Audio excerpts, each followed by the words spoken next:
Welcome to Smashie Reviews. In this video, I will be talking about the cyberstalking.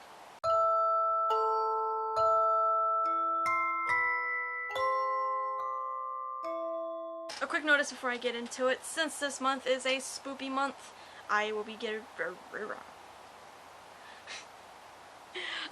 releasing 2 review vids a week for the next 4 weeks of the month.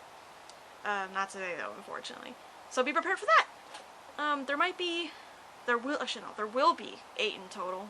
4 I have seen and just want to talk about, and 4 I have not seen and would like to talk about.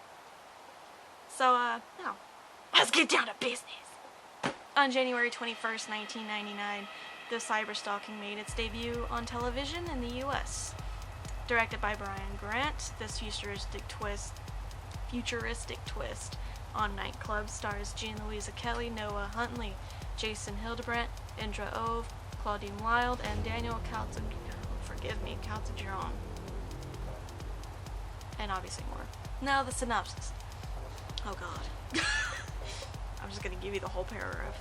Aspiring songstress Holly Moon admires the famous diva Samantha and attempts to sneak her own act on stage in the same elite futuristic techno club. With a weird stroke of luck, Holly succeeds, but is unaware that Samantha really only appears with the help of a legal, secret, military computer program. The program uses the imagination of a real person to create a total virtual reality environment. At the club, the MC introduces Holly with the line, "Welcome to the imagination of Holly Moon." A fantastic environment and performance unfolds. From within the subject's own lofty aspirations, Holly doesn't also know that a glitch in the system has murdered the real Samantha, and that she, Holly Moon, is slated as its next victim. They could have made that a whole lot shorter, but they didn't. Now, as they say in cyberstalking, welcome to the dream. The beginning of the movie starts fresh. In the opening, just the opening of the club, and which is Cyberphoria, and the guests, attendees arriving, all of them. Also the introduction of Samantha and the mysterious cloaked figure who terrifies Samantha. We also, in the beginning, meet Holly Moon, an up-and-coming musician whose dream is to be a successful artist, as per the synopsis. Upon arriving, we also meet Samantha's brother and his friend, but they will be more important later. The whole plot line just revolves around the music, the club, and the illegal technology that Cyberphoria's founder Rob Parker uses for the whole virtual reality, as per the synopsis, which was later revealed to be technology that was processed from the Department of Defense.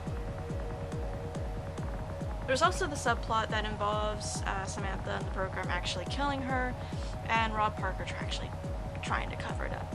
Now, as the movie goes on, we see that Holly has indeed replaced Samantha, as per the synopsis.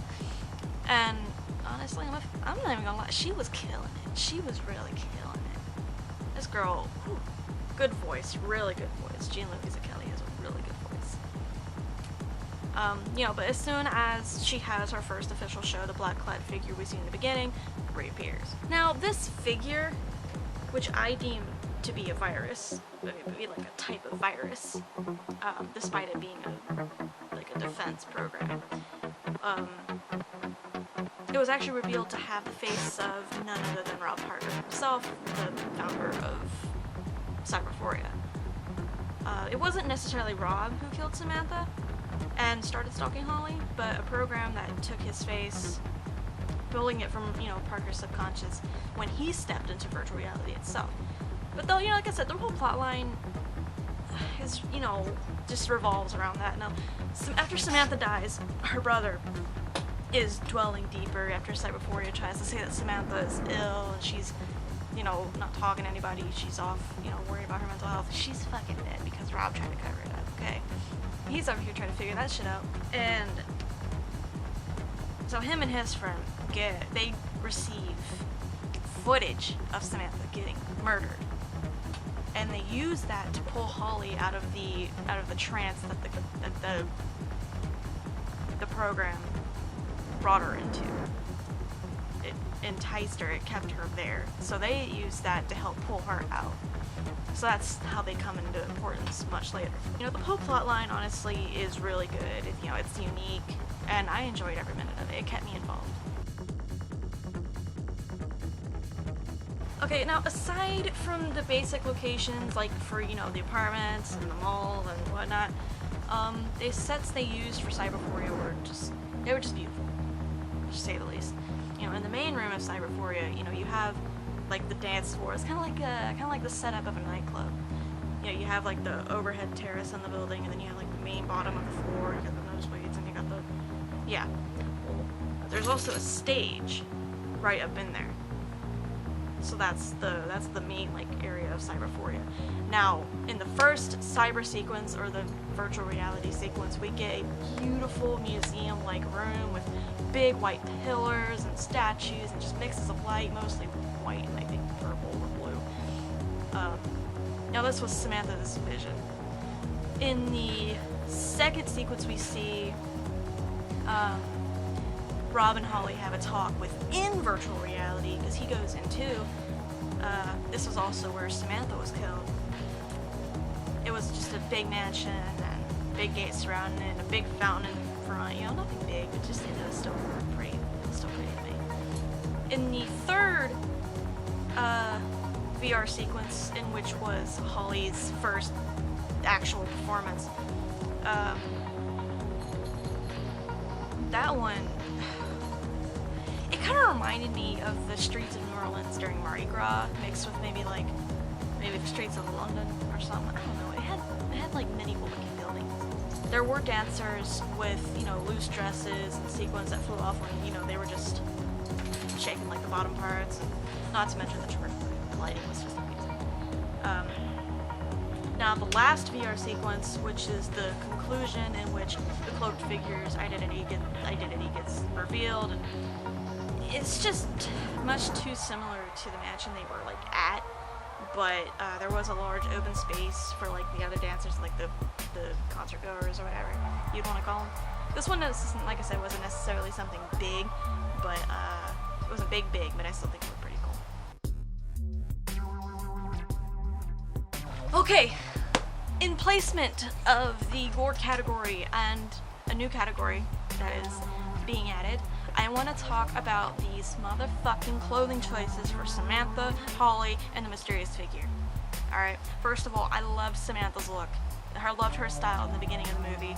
You know, she kind of had like a new age Cruella de Vil thing going on. She had like the white right here, it's like her hair was like a pulled back in a long ponytail, but she had like white right here, like maybe like white right here. I can't remember. Let me pull up.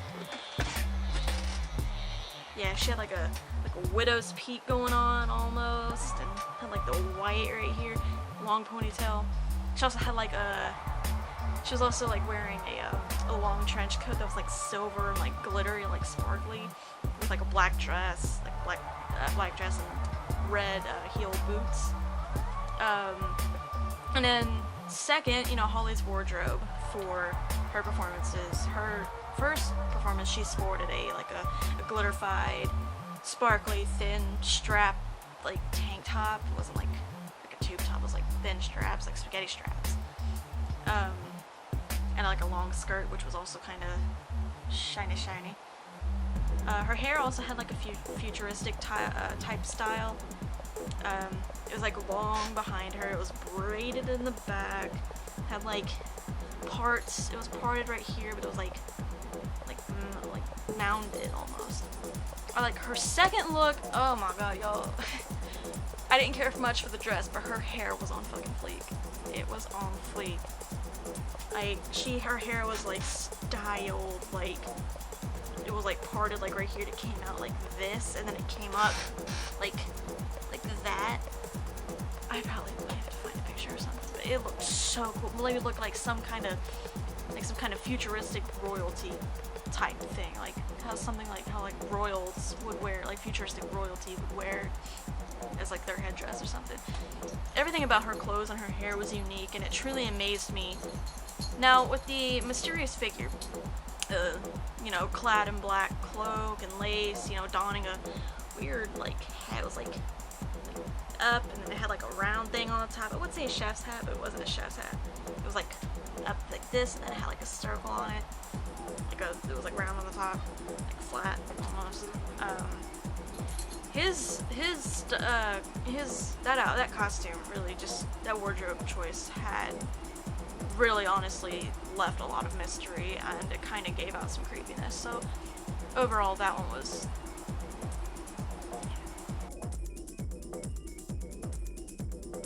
To me, the acting honestly was superb. You know, every character had their own personalities and their own goal, and I feel like with the actors portraying said characters, I easily caught on to, you know, the personalities, and I understood their purposes in the story being told. So that's all I have to say about the acting. Aside from all the technical talk, it was straightforward. The story was told, you know, in good time and in a good way. Everything was explained regarding the technology and what was really wrong with it and where it came from, so nothing bad about that on my end. Composed by Donald Kwan, the score was very tech-filled, aside from, you know, vocalization, ambience. Most of it was definitely something you'd hear in like a rave or a nightclub or like a club or something. Then you have the official music for the film, which was like 2 songs, both of which I enjoy very much. Holly by Republica and Thank You Very Much by Sarah Craig. I just love it all. I enjoyed this movie. I like the plot, the acting, the dialogue, I absolutely just loved the music. Loved it. Everything I went over basically should explain how much I like this movie. I definitely recommend it if you can find it. Ironically enough, it was in this sci-fi movie pack that I had stored away on my shelf. I was just looking and I was like, ooh. So yeah, I was lucky enough to have a DVD copy, so I didn't have to try to find it online. Welcome to the end! I hope you liked my opinions and this video. Thank you for watching and being patient. Leave a like and a comment down below telling me what you thought of the movie, if you have seen it. If you have seen it, great. If you haven't, watch it. Don't forget to subscribe and follow our social media. It's in the description and at the end of this video. Take a look and follow. Grab my skull because I don't ever have it down here with me whenever I'm trying. Up next, I will be reviewing